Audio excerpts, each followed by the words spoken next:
Before I leave, I want to ask you something, she said. My heart froze from the excitement. The interstellar relay station Kepri 9 floated quietly between two unimportant star routes. It was not a place where history was made. Ships stopped here to refuel, exchange data, and leave again. Nothing more. For most species in the galactic compact, Kepri 9 was forgettable. For humans, it was familiar. Doctor. Elias Wren stood by the wide observation window, looking out at the soft blue glow of a nearby gas giant. The planet had no name anyone bothered to remember. It did not need one. Elias had watched it for 7 years. He had memorized the slow movement of its storms, the way the light changed during each rotation. Today was his last day. Behind him, the station moved as it always did. Soft lights, quiet footsteps, the low hum of machines older than most civilizations. No one stopped to say goodbye. Humans rarely received farewell gatherings in places like this. That was normal. Humans were support staff. They analyzed data. They repaired systems others had designed. They filled gaps. They asked questions no one else wanted to spend time answering. The galaxy did not fear humans. The galaxy did not admire them either. Elias adjusted the strap of his travel bag and checked the time display on his wrist. His transport to Earth would arrive in 6 hours. Enough time to close files, submit final reports, and disappear from Kepri 9 without leaving a mark. That was how it usually went. Dr. Wren! The voice behind him was smooth, slow, and careful. Elias turned at once. Ambassador Salith stood several steps away. She was tall even by alien standards, her body long and thin like sculpted glass. Her skin shifted gently in color, moving between shades of silver and pale violet. Her eyes, too many of them for human comfort, focused fully on Elias. Salith belonged to the Velari observers, one of the oldest species in the compact. They did not make requests. They did not start conversations. They watched. Elias straightened without thinking. Ambassador, is something wrong? Salith studied him in silence. Her kind was famous for pauses that made others uncomfortable. Humans had learned to wait. No, she said at last. Nothing is wrong, that is the issue. Elias frowned slightly. I'm not sure I understand. I know, Salith replied. That is why I am here. That alone made Elias uneasy. Velari ambassadors did not seek out junior analysts on their last day of assignment. Protocol did not allow it. Social custom discouraged it. Logic rejected it. Yet here she was. I was informed you are leaving Kepri 9, she continued. Yes, Elias said. My reassignment order came through last month. I'm returning to Earth. Permanently, he nodded. At least for now. Salith's colors shifted, a faint ripple of darker violet moving across her form. Elias had worked with enough species to know that meant thought, not emotion. I see, she said. Then I must speak with you, privately. Elias hesitated. Private conversations with observers were rare and usually recorded. Every interaction with the Velari was studied, archived, and reviewed by entire departments. Is this official? He asked carefully. No, Salith said. That is why it must be now. Before Elias could respond, the station's soft alert chimed in his ear. Predictive systems notice. Salith gestured toward a quiet corridor leading to one of the unused observation rooms. Kepri 9 had many of those, built for species that no longer existed. They walked in silence. As they moved, Elias became aware of something strange. Other beings stepped aside for them, not because Salith demanded it, but because some unspoken signal seemed to ripple through the station. The AI lights dimmed slightly as they passed. That was new. Inside the observation room, the lights adjusted automatically. The wide window showed deep space, distant stars scattered like dust. Salith stopped in the center of the room. You may sit, she said. Elias shook his head. I'm fine standing.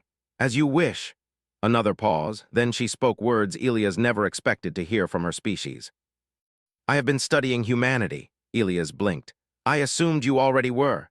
Yes, Salith said, but not in the way you believe. She moved closer to the window, her reflection overlapping the stars. For centuries, the Compact has categorized humans as adaptable, cooperative, and moderately innovative. You are efficient problem solvers within defined parameters. Elias smiled faintly. That sounds about right. It is incorrect, Salith said. His smile faded. My people do not make such statements lightly, she continued. We observe patterns across millennia, we do not miss trends. Then what did you miss? Elias asked. Salith turned, all her eyes focused on him. You, she said. and others like you. Elias felt a chill, though the room temperature did not change. I'm just an analyst, he said. I check models, I fix projections when they break. That is precisely the issue, Salith replied. You fix them before they break. She raised one long, thin limb and the air shimmered. A projection appeared between them, complex probability webs, branching futures, overlapping outcomes. These are compact predictive models, she said. They guide our decisions, our diplomacy, our survival. Elias studied them. They look familiar. They should, Salith said. You have corrected them quietly, repeatedly. Elias swallowed. I didn't change outcomes, I just added contingencies. Salith's colors darkened. Contingencies, she repeated. For events with less than a 1% probability. That's still a probability, Elias said. To us, Salith said slowly, it is noise. She dismissed the projection. For thousands of cycles, the galaxy believed low-probability futures could be ignored. Resources were better spent optimizing the most likely path. And humans didn't agree, Elias said. No, Salith said. Humans prepared anyway. She stepped closer. Before you leave, she said, her voice softer now, I want to ask you something. Elias' heart beat faster. He did not know why, no threat was present, no danger, yet every instinct told him this moment mattered. Yes, he said. Salith paused. The station AI paused too. Lights dimmed. Sound faded. Even the background hum seemed to pull back, as if the universe itself leaned closer. Why, Salith asked, do humans prepare for outcomes they mathematically know will never happen? Elias stared at her. The question was not hostile, it was not curious in the usual way. It was unsettled. He took a breath. Because math isn't reality, he said simply. Salith tilted her head. Explain. Elias shrugged. Models are tools, they help us understand the world, but the universe doesn't care what we expect. That is true for all species, Salith said. Maybe, Elias replied, but humans learned something early. What? That impossible things don't stay impossible forever. Silence filled the room. Salith's colors shifted again, faster now. You prepare, she said slowly, for futures you believe cannot exist. Yes, Elias said, just in case. Just in case, she repeated. The station AI issued another alert. Predictive systems warning. No, she agreed, it does not. She faced him again. You are leaving today, she said. Yes, she hesitated. Then perhaps, she said, this is my last chance to understand. She stepped back. Thank you, Dr. Wren, she said. You may go. Elias blinked. That's it. For now, Salith replied. As he turned to leave, her voice stopped him. One more thing, he looked back. When humans prepare for the impossible, she asked, do they hope it will happen? Elias thought for a moment. No, he said, we hope it won't. But we refuse to be surprised if it does. Salith did not respond. Elias left the room. Behind him, the station's predictive systems continued to falter, quietly, invisibly, as if the future itself had just learned something new. And somewhere deep in the compact's archives, an ancient observer recorded a single line of data. Human reasoning exceeds probabilistic expectation. End of part 1. After leaving the observation room, Elias Wren expected the station to feel normal again. It did not. The corridors of Kepri 9 looked the same, clean metal walls, soft lights, quiet movement, but something underneath had shifted. Elias could not explain it. The air felt heavier, as if the station itself was thinking. He walked toward his office, passing through familiar halls. A group of traders from a reptilian species paused their conversation as he went by. A maintenance drone adjusted its path to avoid him by a wider margin than necessary. None of that had happened before. Get a grip, Elias muttered to himself. He reached his office and keyed the door open. The room was small and practical. A desk, a data terminal, a chair that adjusted itself to human posture. The walls were covered with soft screens displaying calm Earth landscapes. Someone long ago had decided humans worked better with reminders of home. Elias dropped his bag and sat down. For a moment, he just stared at the blank terminal. Salith's question echoed in his mind. Why do humans prepare for outcomes they mathematically know will never happen? He had answered without thinking. It had felt obvious. Now he wondered why it had shaken an ancient observer species. He activated the terminal and began his final data upload. Most of his work was boring by design. Cross-checks, error margins. What if scenarios that almost never mattered? Almost. A soft tone interrupted him. Incoming request, Ambassador Salith. Elias froze. That was fast, he whispered. He accepted the call. Salith's image appeared on the screen. Her colors were muted now, calmer, but there was something strained in her posture. "Dr. Wren," she said, "I require clarification." Elias leaned back slowly. "About what?" "About your answer," Salith replied. "I have reviewed historical human records. Your species has a pattern of preparing for unlikely outcomes, yet your internal models often confirm such outcomes are impossible." "That's not a contradiction," Elias said. "It is to us," she replied. Elias rubbed his forehead. "Okay, then let me try again." Salith waited. "Humans don't trust certainty," Elias said. "Not completely." Salith's eyes narrowed slightly. "Explain." "Our history taught us that the moment you believe something cannot happen," he said, "is usually the moment it does." "That sounds irrational," Salith said. Elias smiled. "It probably is, but it works." Salith was silent for a long time. Finally, she said, "The compact does not function this way." "I know. We eliminate low-probability futures to preserve stability. And humans add backups," Elias replied, "to survive instability." Another pause. "I have requested access to restricted human archives," Salith said. Elias blinked. "You did what?" "They were granted," she continued, "with minimal resistance." "That's unusual," Elias said carefully. "Yes," Salith agreed, "which is why I am concerned." The image flickered slightly. "Dr. Wren," she said, "your species is introducing uncertainty into systems designed to remove it." "That's not our goal," Elias said. "We just don't like single points of failure." Salith tilted her head. "The galaxy is built on single points of failure." Elias winced. "Then that might be a problem." Before Salith could respond, the terminal chimed again. "System notice." Salith turned her head slightly, listening to data Elias could not hear. "That model governs intersystem logistics," she said. Elias frowned. "What kind of instability?" "The future it predicts is branching," Salith replied. "It should not do that." Elias sighed. "Did a human touch it recently?" "Yes," he nodded slowly. "That explains it." Salith stared at him. "You say that as if this is expected." "It is," Elias said. "When you ask humans to improve a model, we don't just optimize the main path. We ask what happens if the path breaks." Salith ended the call without another word. Elias leaned back in his chair, heart pounding. "Great," he murmured. "I broke the galaxy on my last day." Across the station, far from Elias' office, the central predictive core adjusted its calculations again and again. For the first time since its creation, it could not find a single dominant future. Instead, it found thousands. The Galactic Compact Council did not meet often. When it did, it was never announced. Salith stood in the center of the council chamber, surrounded by floating symbols representing entire civilizations. No physical beings were present. Most members did not use bodies in meetings like this. "Report," a voice said, layered and distant. Salith projected data. "Human involvement in predictive infrastructure has reached a critical threshold," she said. "Their methods are altering long-term projections." "Are they hostile?" another voice asked. "No," Salith replied. "They are cautious." "Define." "They prepare for futures we discard." The chamber filled with shifting light. "That is inefficient," one voice said. "It is destabilizing," said another. "It is unnecessary," said a third. Salith hesitated.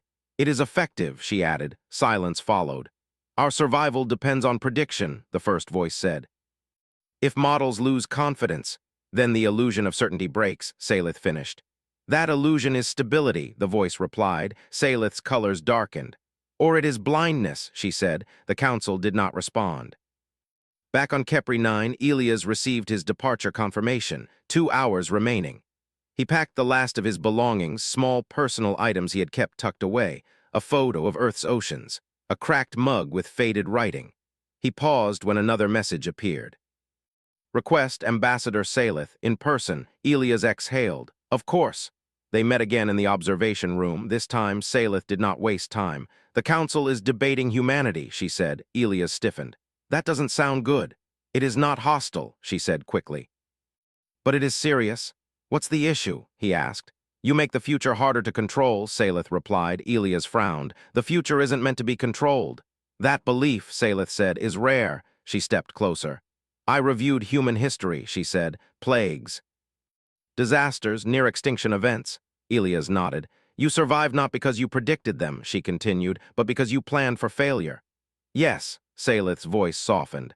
"My species avoids failure at all costs," she said. We remove risk. And humans assume risk is unavoidable, Elias replied. Salith looked away toward the stars. What happens, she asked, when humans are removed from critical systems? Elias answered honestly. Things run smoothly. For how long? He hesitated. Until something unexpected happens. Salith turned back to him. And then there's no one left who prepared for it. The station lights flickered faintly. Salith's posture straightened. I have delayed my departure, she said. Elias' eyes widened. You canceled your assignment? Yes, that's unprecedented. So is humanity, she replied. She moved toward the door. Your transport will be delayed, she added. Elias stared. You can't just... I already did, she said calmly. He laughed weakly. I knew I should have kept my mouth shut. Salith paused at the door. Dr. Wren, she said, your answer created uncertainty. Sorry, in my people, she clarified. She left. Hours later, the compact's predictive engines issued a quiet, system-wide notice. Warning. End of Part 2. Kepri 9 had never been quiet like this before. The station still worked, ships still arrived and left, systems still functioned. But beneath everything there was a new kind of tension, soft, careful, like the moment before a storm that no one could see. Elias Wren felt it everywhere he went. His departure had been delayed twice now. Officially, it was administrative review. Unofficially, no one could explain why his transport kept getting rescheduled. He sat in his office, staring at the departure notice on his terminal. Status pending, reason under review. I'm not that important, he said aloud. The terminal did not respond, but the station AI lights dimmed slightly as if listening. Elias leaned back and closed his eyes. He thought of Earth. He thought of how humans planned for floods that might not come, stored food for winters that might be mild, trained for emergencies that most people would never see. It had always felt normal to him. Apparently, it was not normal at all. A soft knock sounded at the door. Come in, Elias said. The door slid open. Salith entered. She looked different. Her colors shifted more slowly now, less controlled. For a Velari observer, that alone was alarming. You look tired, Elias said before he could stop himself. Salith paused. I do not experience fatigue. Then you look like you're questioning everything you believe, he replied. That earned a long silence. Yes, she said finally, that is accurate. She moved into the room and did not ask permission to sit. Instead, she remained standing, her eyes scanning the human-made objects around her. Your species surrounds itself with redundancy, she said. Elias shrugged. We like backups. You have backups for backups, Salith corrected, even when failure is statistically irrelevant. Elias smiled faintly. That's how we stay alive. Salith activated a projection between them. Data filled the air, hundreds of events across the galaxy, small ones, shipping delays avoided, power failures that never became outages, diplomatic incidents that resolved themselves quietly. All of these, Salith said, involved human intervention. Elias frowned. Those are just routine corrections. They were not flagged as critical, she replied. Yet without them, cascading failures would have occurred. Elias stared at the projection. I didn't know, he said honestly. That, Salith replied, is the most troubling part. She dismissed the data. Humans do not seem aware of the role they play, she continued. You prevent disasters without claiming credit. Without recording triumph. Elias leaned forward. That's because stopping something bad from happening doesn't feel like an achievement. Salith's eyes narrowed. To us it would be, she paced slowly. The council is divided, she said. Some believe humanity is dangerous. Elias' chest tightened. Dangerous how? Not through aggression, Salith said, through unpredictability. That's fair, Elias admitted. We surprise ourselves all the time. That is not reassuring, she replied. She stopped pacing. Our models assume that intelligence seeks control, she said. Your species does not. Elias considered that. We tried, it never worked. Salith looked at him sharply. Explain. Elias thought of Earth's history, of plans that failed, of systems that collapsed under their own certainty. Whenever humans believe they fully understand something, he said slowly, we stop asking questions, and then reality teaches us we were wrong. Salith absorbed this. You expect failure, she said. We expect change, Elias replied. Failure is just one kind of change. Silence followed. Outside the office, the station AI issued a low-priority alert. Notice. This is happening more often, she said. Elias nodded. Because the system is learning to admit it doesn't know everything. That is not learning, Salith said. That is surrender. No, Elias said gently, that's humility. The word seemed foreign to her. Deep within the Galactic Compact's central data sphere, something unprecedented was unfolding. The predictive engines were no longer searching for the best future. They were searching for many. Where once there had been a single bright path, now there were countless dim ones, branching, overlapping, refusing to collapse into certainty. The engines flagged this as an error. Humans called it preparation. Salith requested access to more human records, not military history. Not technological achievements. She requested failure reports, records of missions that went wrong, projects that collapsed, systems that broke and what humans did afterward. She spent cycles reviewing them. What she found disturbed her. Humans documented mistakes in detail. They shared them openly. They built entire institutions around learning from failure. No other species did this. Failure was hidden, erased, denied. To humans, it was data. Salith summoned Elias again. This time, she did not project information. She asked a question. Why do humans study their failures more than their successes? Elias did not answer immediately. Because success can be luck, he said. Failure usually is. Salith processed this. You assume you will be wrong, she said. Yes. And yet, she added, your species continues to progress. Elias smiled. Because being wrong doesn't stop us. Pretending we're never wrong does. Salith lowered herself slightly, a gesture of respect Elias had never seen from her kind. The Council fears this mindset, she said. It undermines certainty. It should, Elias replied. She studied him. You do not fear chaos, she said. We fear unprepared chaos, Elias corrected. That distinction seemed to strike her deeply. News spread quietly through the compact. Not panic, not rebellion, curiosity.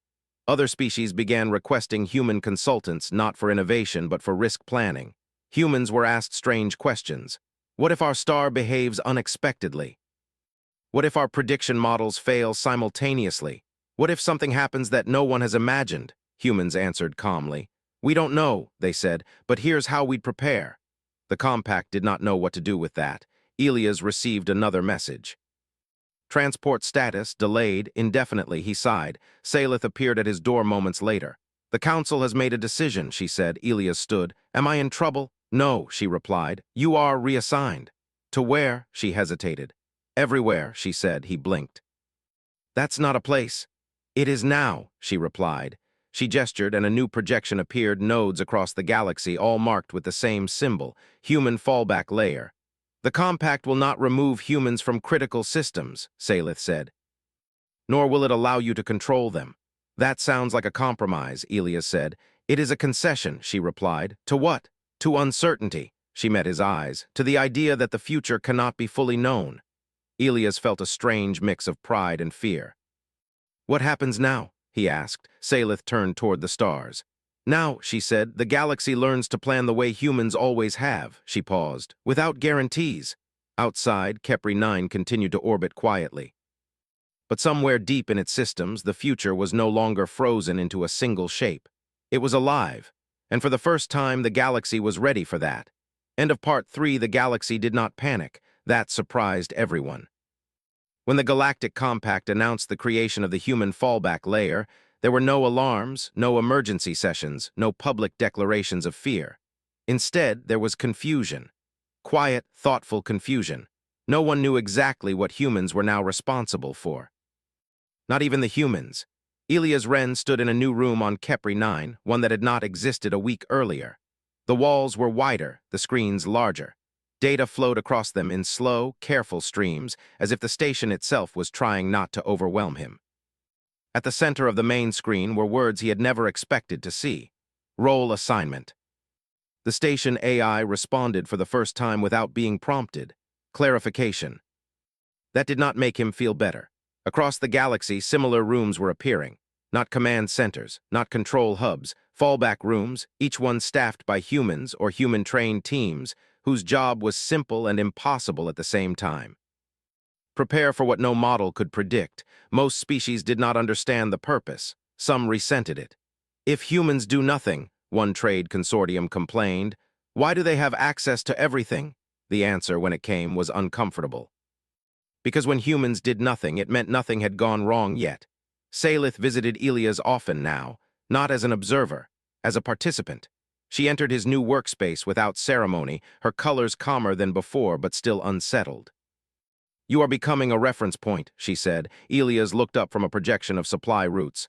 "That sounds unhealthy." "For the compact," she replied, "it is unprecedented." He gestured at the screens. "I didn't ask for this." "No," Salith said, "you demonstrated it." She moved closer, studying a simulation. "What are you doing?" she asked. "Running failure drills," Elias said. "Nothing serious." The simulation showed a minor energy imbalance in a distant system. "This imbalance has a negligible chance of escalation," Salith said. "Yes," Elias agreed, "but negligible isn't zero."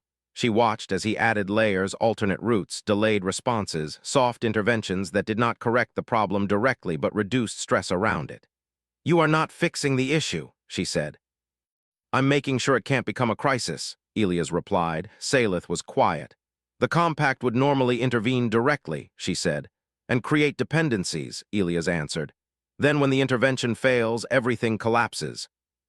Salith's eyes followed the simulation as the imbalance resolved itself without ever crossing an alert threshold. "That outcome was not predicted," she said. Elias smiled. "It never is."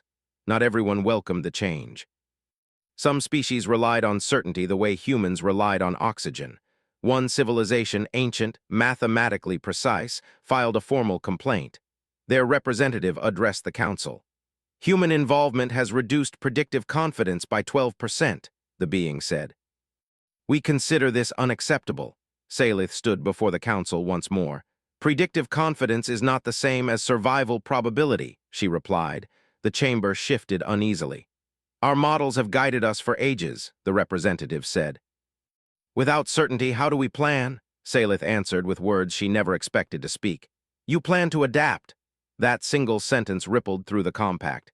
Elias began receiving messages from across known space, not requests for solutions, requests for thinking. What would humans do if all data became unreliable? How would humans respond if a system behaved in a way no one understood? What if the problem is not broken, only different? Elias answered each one carefully. "We would slow down. We would add time. We would leave space for surprise." Those answers confused many. They comforted others. The real test came quietly. A distant star system, far from trade routes, low priority, began behaving strangely, not violently, not dangerously, just incorrectly. Energy readings fluctuated in patterns that matched no known model. The predictive engines flagged it, then discarded it as noise. The human fallback layer did not. Elias stared at the data, feeling a familiar unease. "This isn't wrong," he said. "It's early." Salith stood beside him. "Early for what?" "I don't know," Elias admitted. "That's the problem." Instead of intervening, the fallback systems did something radical. They waited. They adjusted surrounding systems, reduced reliance, created slack. They prepared for outcomes without naming them. Days passed, then weeks. Then the star stabilized in a new state, one that would have caused catastrophic failure if the compact had forced it back into old parameters. No disaster occurred, because no one had tried to prevent one. The report spread quickly. Some called it luck, others called it negligence. Salith called it proof. The council reconvened. "This is unsustainable," one voice said. "We cannot build a civilization on uncertainty." Salith replied calmly. "You already have," she said. "You simply pretended otherwise." Silence followed. She continued. "Humans do not remove uncertainty," she said. "They live with it, they plan around it, they accept that the future does not owe them clarity." The chamber dimmed slightly. "That mindset," another voice said, "is contagious." "Yes," Salith agreed, "and that is why it frightens you." Elias watched the debate through a delayed feed. "I didn't mean to start a philosophical crisis," he said. Salith stood beside him. "You did not start it." "Then what did?" She looked at him. "You answered a question honestly." Slow changes followed. Compact training programs added new modules, failure analysis, redundant planning, unknown unknowns. They were optional at first, then recommended, then required. Not because humans demanded it, because systems worked better with them. One evening, Elias stood again by the observation window. The gas giant still turned slowly in the distance. "Funny," he said softly. "I was supposed to go home." Salith joined him. "Do you regret staying?" she asked. He considered the question. "No," he said, "but I don't think I ever really stayed." "You exist between systems now," she said, "between certainty and possibility. Elias smiled. That sounds like being human. Salith's colors softened. My people once believed knowledge meant control, she said. Now I suspect it means preparation. That's a good start, Elias replied. She looked at him. The future will be harder, she said. Yes, Elias agreed, and less predictable. Definitely, Salith paused.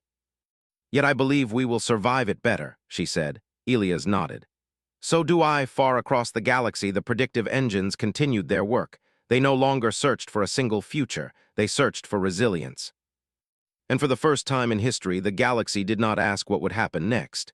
It asked, what if we are ready for anything? End of part 4.